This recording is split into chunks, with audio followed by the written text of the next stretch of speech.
Decided I'm going to talk about, I called it strategies for living well as a Christian in times of confusion and uncertainty. Um, as many of you know from your Facebook news feed, something very strange is going on in our world, not in some sort of spiritual, or maybe in a spiritual sense something is going on, but just the confusion, with Trump getting elected, all the confusion that's sort of come about because of Brexit. And also what we're seeing outside the Western world, just a lot of global protest everywhere. There just seems to be a lot of uncertainty. And part of that is because I think the system is not able to cope, the international system is not able to cope with all the sort of emerging players in the field. Not just states, but also non-state actors that are there, companies, terrorist group, non-state actors. So something is going on. We don't fully know what's going on. And one of the things I noticed on Facebook after Trump got elected was two sort of broad response. I mean, I am generalizing here. One is this kind of hysteria. Just almost like the world is coming to an end. We need to do something about it. Mm. And part of what this hysteria does is it eventually leads to violence. Mm. You get into protest, and then you see violence breaking out. On the other hand, you see a kind of apathy where, to cope with what's going on, you go into shopping and entertainment and posting little cute animal videos on Facebook.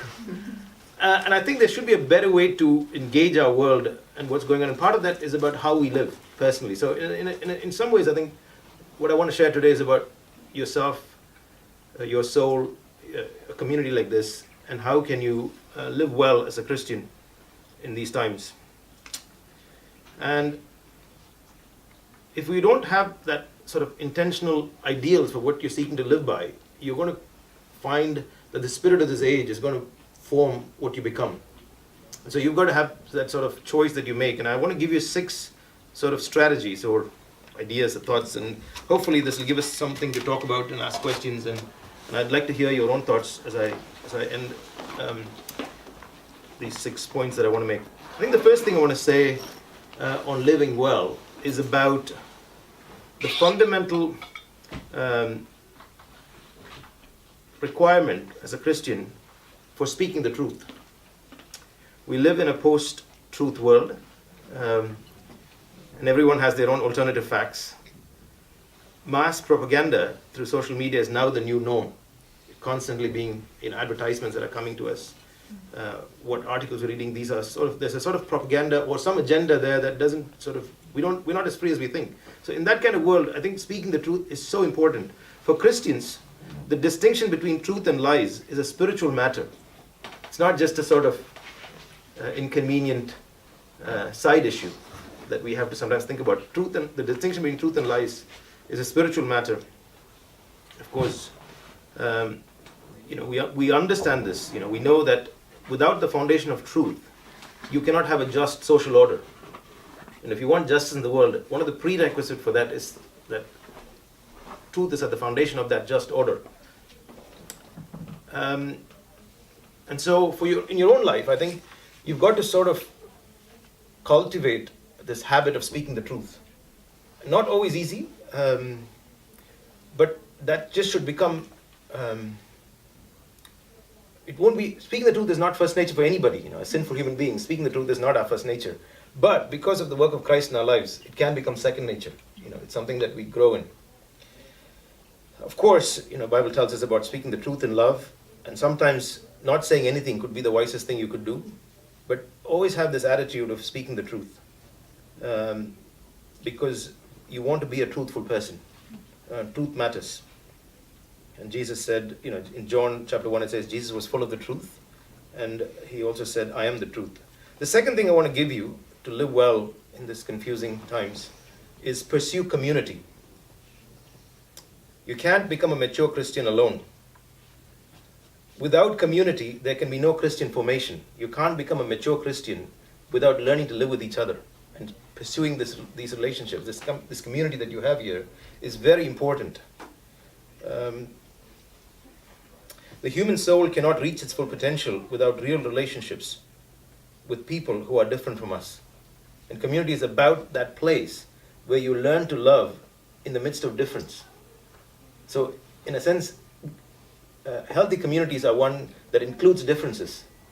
It's not about, people all the same sort of hanging out together. That's a clique. Real community is when people are genuinely different and can still feel welcome, loved. Without the challenge of having to deal with difference, agape love would not mean anything. So I think that's the second thing I want to leave with you. Pursue community. Even Jesus, the perfect, sinless human being, needed the community of his disciples around him. So these friendships you're making here at university, Christian friendships particularly, will matter in life. Friends that I made when I was at university, when I was in my late teens and early 20s, have stayed with me for life. I can make a phone call now to my friend. Some of them have become senior partners in big companies. And if there's something that I want to ask about or need help with something, these friends would always sort of be there to help. And these Christian friendships have been so profound in my life. We meet sometimes, maybe even after 10 years of not seeing each other, meeting still sort of refreshes that sense of bond we built together at university. The third thing I want to say to you as you seek to live well is awaken the power of memory. And let me sort of unpack this a little bit.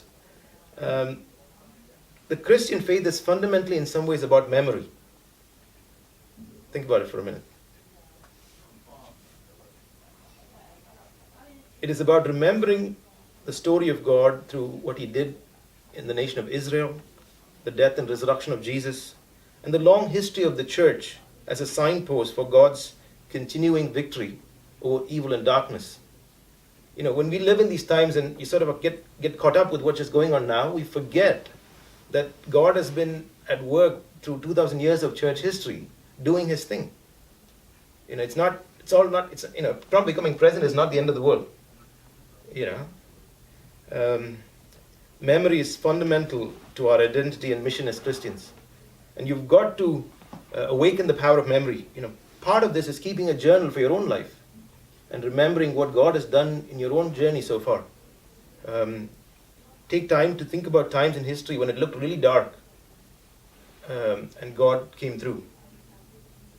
It's very important, especially I think when we live in a time where, because of 24 hours news media, instant access to social media and what's going on Facebook means that there's something that dulls and distorts our ability to remember well. We're caught up in the moment. And remembering what God has done in your life, remembering what God has done in the world in the past, gives you that sense of confidence that the same God is at work today, and He's still able to do greater things than we've ever seen before. Are you with me? Okay. So we got through. How many have you got through now? 3. Let 3 more to go. Huh? The fourth thing I want to say, and I think this is also quite important, especially for someone like myself who gets so caught up with what's going on in the world. I've studied international relations. I work for an organization that's constantly wanting to communicate biblical wisdom about what's going on in the world. And you, in the midst of all of this, you can lose your sense of humor. And I have to learn, especially in the midst of all that's going on, that it's okay to not take yourself too seriously. It's okay just to laugh. Laughter is good for your soul. It's okay sometimes to be a bit outrageous and to let your hair down and to give yourself permission to laugh. I think humor is very important for your soul. Maybe this is a lesson for me,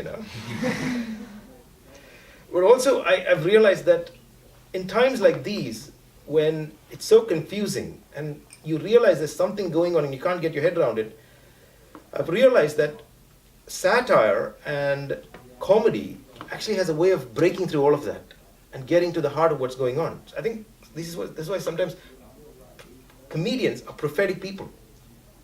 They have I don't know if any of you have the sort of gift of being stand-up comedians, but if you do have it, use it for everybody else's laughter.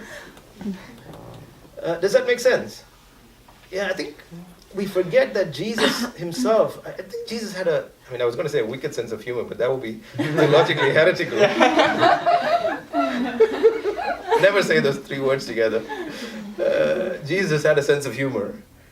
Like for example, I sometimes think about how, here is a wedding that Jesus was at. And the only reason I think the wine ran out is people had a little too much to drink already.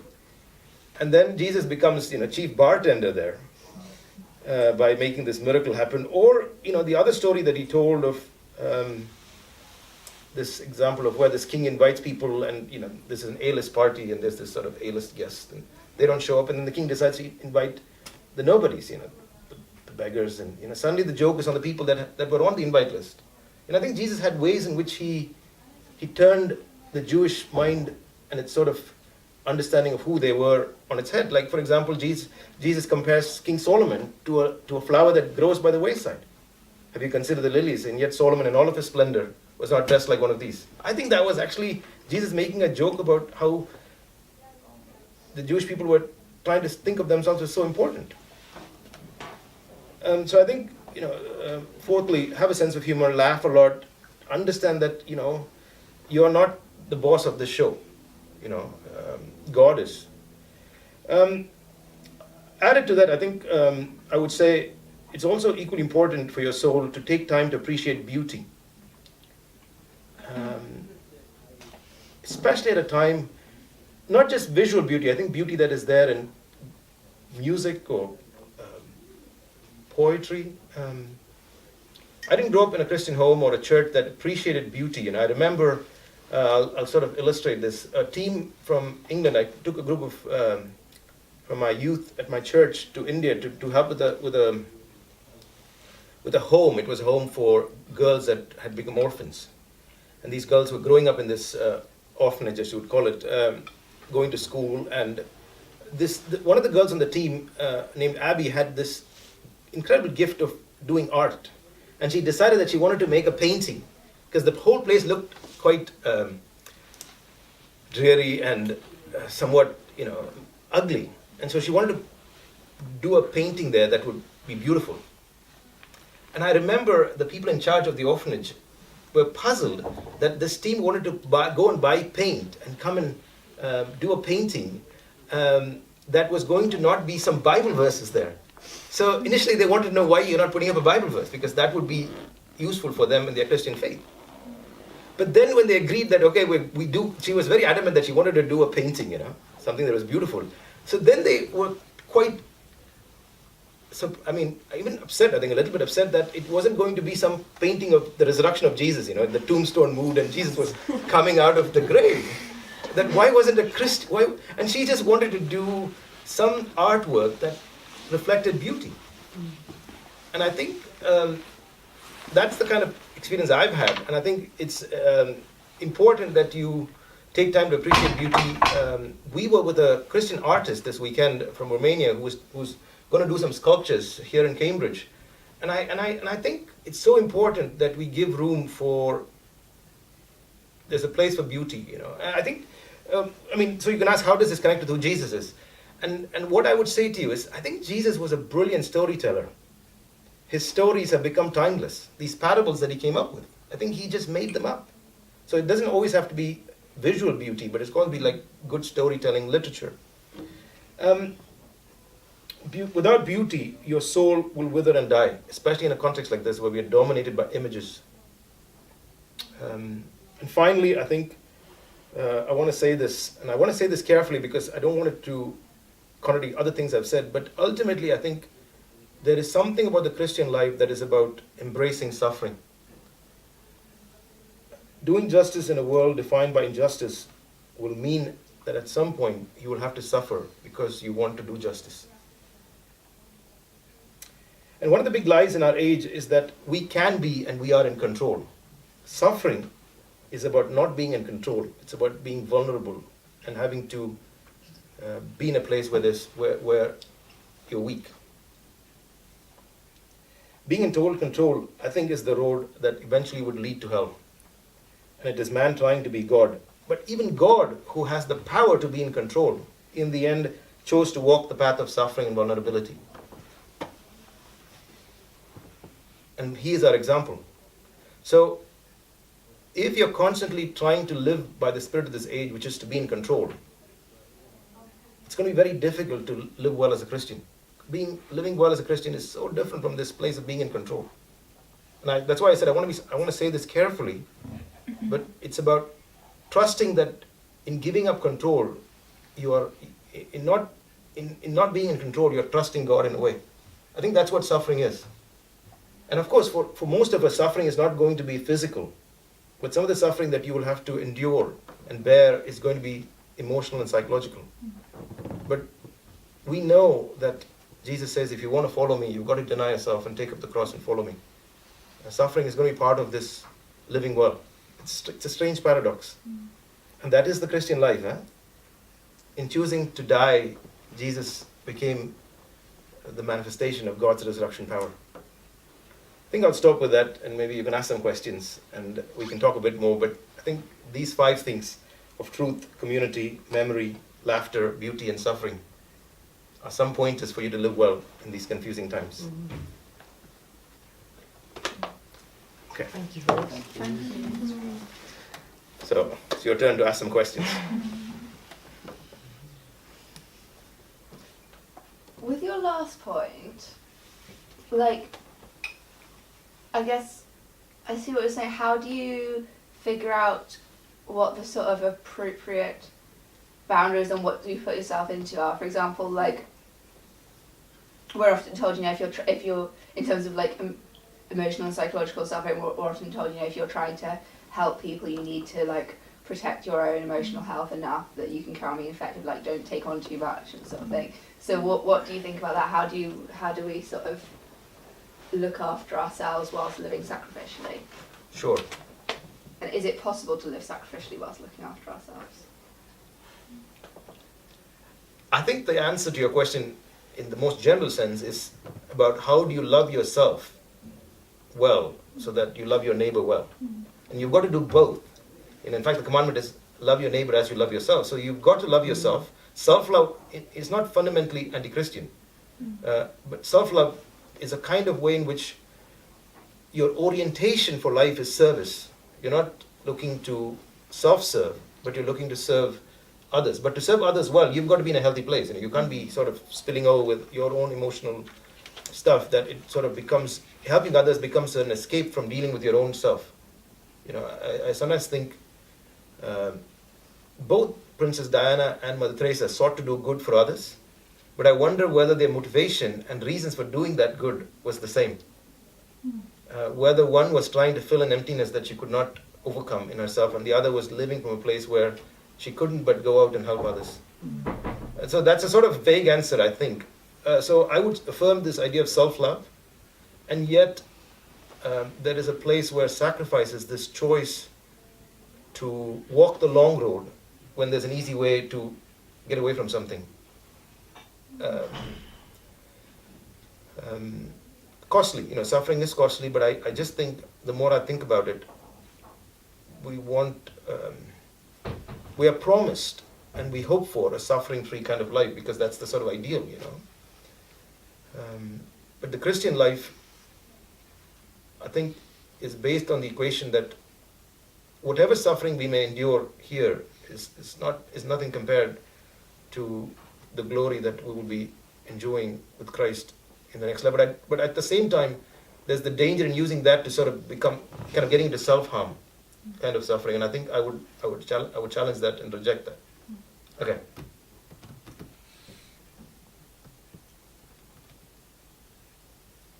I think it's also a place for allowing God to heal us before we try and take on the world's problems. So like all of the big Christian and Jewish hero people, like from Moses, Jesus, like they don't really try to start changing the world until they're at least 30 or older. I read that exact same sentence in a Bible commentary this morning. Oh, well. It's the only Bible commentary. I repeat that. Well, you never know, Tim. It said, Joseph, Ezekiel, Jesus, all these people didn't start doing God's plan for them until they were about 30. It's literally said that. Well, the funny is because like we all have loads of emotional rubbish going on in our lives, and Well, God Jesus has to probably sort didn't, something out. but- I reckon Jesus probably did have loads of emotional rubbish. Being the son of God, yet having like human parents and friends, that'd be like carnage. Wow. No, it must have been. Maybe you should wait till you're 30 to write that commentary.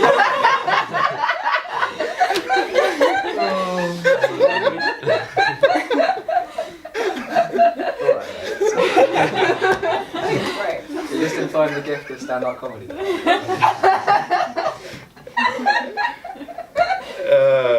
But I was going to add to what Tim said that no, I completely forgot what I was going to say. What was I supposed to You were saying something about being 30. Oh no, I was going to say something slightly different in the sense that we are never going to become at 30 you don't become suddenly a different human being than you were. Yeah, suddenly you're zapped into being like this person, ready to, I mean, I'm older than 30, and all through life you're dealing with your own baggage to some degree or other. But I think your motivations do shift as you begin to come to terms with your own sort of frailty and finiteness. And you're not trying to be savior of the world. I think there's a little bit of that in your 20s. And I don't know if anyone knows the writer. Okay, that's what everyone. The writer Henry Nouwen. Yeah.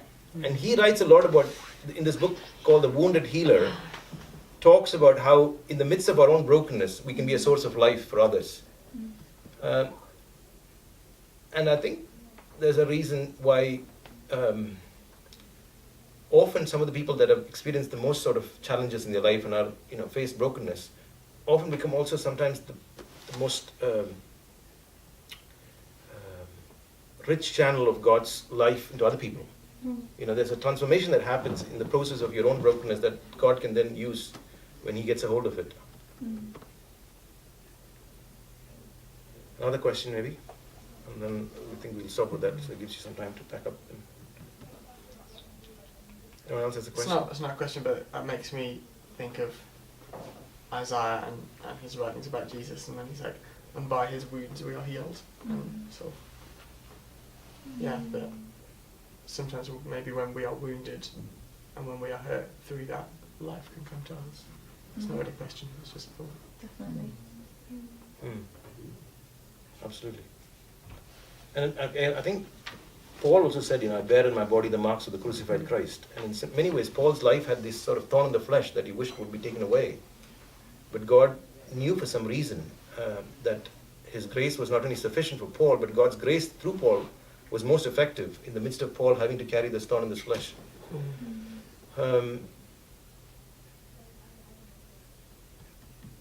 Yeah. I really liked what you said about beauty. So I have a friend who is basically the same person as me, except not a Christian. And we used to do loads of activism together.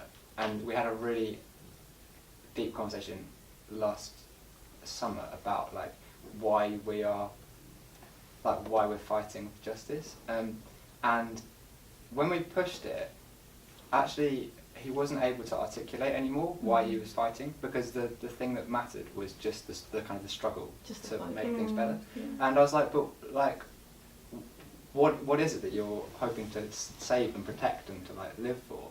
And he realised, and it was really kind of weird to watch him realise this, that actually there wasn't anything that he was living for, it was just what he was living against. And then I gave him this, I can't remember exactly what I said, but I found out yesterday that he's had something like, "We need to know what we're fighting for" on his wall for the past few months. And I thought it was a really cool example of, as Christians, we're able sometimes to bless others, even if it doesn't look like them becoming a Christian. Actually, God blesses people through our words, and yeah, beauty is really important. Beauty is very important. I think one Christian writer talked about how all justice, all truth, and all beauty, no matter where it is found, God is the ultimate source of it. In God, there is nothing but beauty. And we don't think of God being beautiful because God is non-material, but there is a certain kind of beauty to who God is, the beauty of His holiness.